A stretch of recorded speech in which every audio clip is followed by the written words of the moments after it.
Now, Seventh-day Adventists, keep in mind this, they're more scripturally minded than Jehovah's Witnesses, or JWs, as I call them. So keep that in mind. Seventh-day Adventists, they're more scripturally minded. And what I mean by that is sound. They sound more scriptural than Jehovah's Witnesses. Jehovah's Witnesses, they're just so used to lying because they talk to so many doors. So they're used to lying and go away around. So they can be the most annoying to talk to. But Seventh-day Adventists, the way that they discuss with you a scripture is that they're more scripturally sound.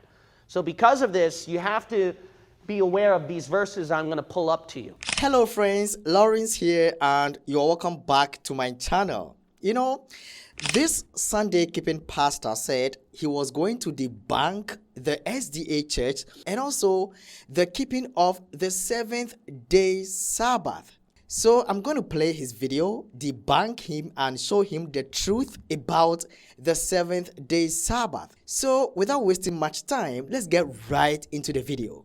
Now, let's debunk this notion concerning the Sabbath. Let's look at Genesis chapter 2 and verses 2 through 3. Verses 2 through 3. This is the favorite proof text used by Seventh-day Adventists to prove that the Lord honored the Sabbath day. So because he honored the Sabbath day, we should all likewise honor the Sabbath day as well.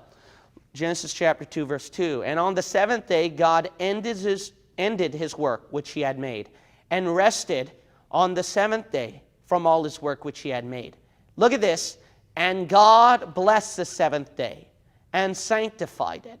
So notice that because God did this ever since the beginning of creation, why aren't we all doing it? So that's how Seventh-day Adventists will argue. So they will use Genesis chapter 2. Let me know if I'm out of bounds. Genesis chapter 2, verses 2 through 3, in which that ever since creation basically blessed the Sabbath.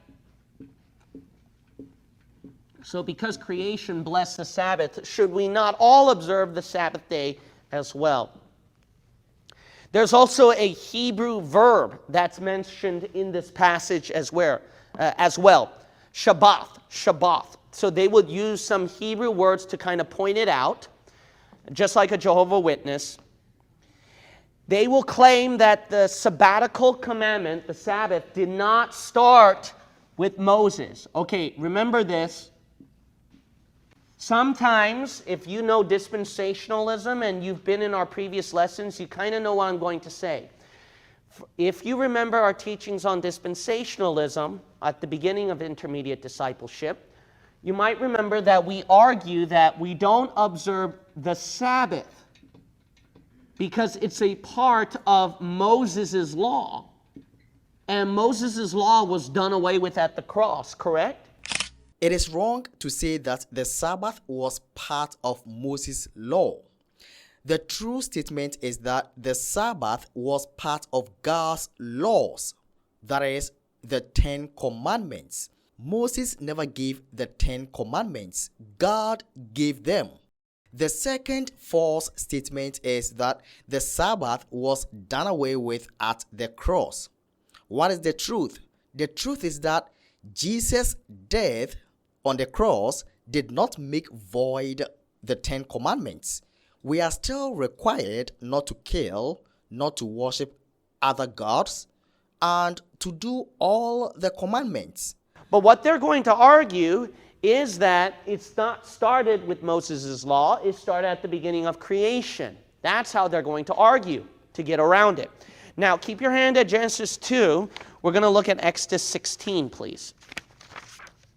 Exodus chapter 16. This is their other proof text to prove and to use that people were observing the Sabbath before Moses' law. Look at Genesis chapter 16 and verse 23. Now, Seventh-day Adventists, keep in mind this, they're more scripturally minded than Jehovah's Witnesses, or JWs, as I call them. So keep that in mind. Seventh-day Adventists, they're more scripturally minded. And what I mean by that is sound. They sound more scriptural than Jehovah's Witnesses. Jehovah's Witnesses, they're just so used to lying because they talk to so many doors. So they're used to lying and go away around. So they can be the most annoying to talk to. But Seventh-day Adventists, the way that they discuss with you a scripture is that they're more scripturally sound. So because of this, you have to be aware of these verses I'm going to pull up to you. We're going to look at Genesis chapter 16 and verse 23. And he said unto them, This is that which the Lord hath said, Tomorrow is the rest of the holy Sabbath unto the Lord. Bake that which ye will bake today, and seize that ye will seize, and that which remaineth over lay up for you to be kept until the morning. Look at 28 through 29. And the Lord said unto Moses, How long refuse ye to keep my commandments and my laws? See, for that the Lord hath given you the Sabbath. Okay, this is important because Exodus 16 seems to be the really good proof text for Seventh-day Adventists. Because you got to realize this, the Ten Commandments did not start until Exodus 20. Exodus 20 is when they started the Ten Commandments. So notice right here, before the Ten Commandments, before Moses' law, that God already gave a commandment on the Sabbath. See, so this will be a good proof text for Seventh-day Adventists again. Not only that, if you show them Exodus 20, go to Exodus 20. If you show them Exodus 20, that's not going to help your case. You might say, why? Because they're going to point out the wording here. Look at Exodus chapter 20, verse 8. Notice that the passage did not say, keep the Sabbath at Exodus 20, verse 8. It says in Exodus 20, verse 8, remember the Sabbath, right? As if the Lord gave a commandment before. See that? It's not the first time the Lord gave a commandment on observing the Sabbath. It was as if the Lord already gave the commandment on the Sabbath a long time ago, so God's telling them to remember. So to give the argument that the Sabbath is under Moses' law and Jesus' cross done away, Moses' law and Sabbath is not going to work. Because Seventh-day Adventists are going to point out, no, the Sabbath was observed before Moses' law. Before Exodus 20 when God gave the Ten Commandments. And even if you show them Exodus 20, they're going to point out the wording remember, as if it was already given, the commandment long before. So that's going to be a problem. Let's also look at Mark chapter 2. Now, I believe this is their number one strongest passage. This is what I believe is their number one strongest passage, is Mark chapter 2. Oh man, Pastor, you're scaring me already. You know, these verses look strong enough. That's why you got to study the Scriptures. If you don't study the Scriptures, friend, Satan's people will. And remember this, Satan is wiser than Daniel, and Satan quoted Scripture to Jesus. You don't think that the devil's people don't know as much Scripture as you do. That's why it's so important that you study, that you read the Bible, that you attend a Bible-believing church and grow in much knowledge as you can. If you don't, then the devil's people are going to stomp on you. All right, so I think, in my opinion, Mark chapter 2, verse 27 is their strongest passage. Notice right here that Jesus Christ, he mentioned, and he said unto them, the Sabbath was, look at this, made for man, and not man for the Sabbath. Uh-oh. So it seems like when God created a seventh day, ever since the beginning, he deliberately created that seventh day for man to observe. All right, so let me pause here and address this. He said many things about Genesis chapter 2, verses 2 and 3. I want us to read the verse again. Let's read that. It says, And on the seventh day, God ended his work which he had done, and he rested on the seventh day from all his work which he had done.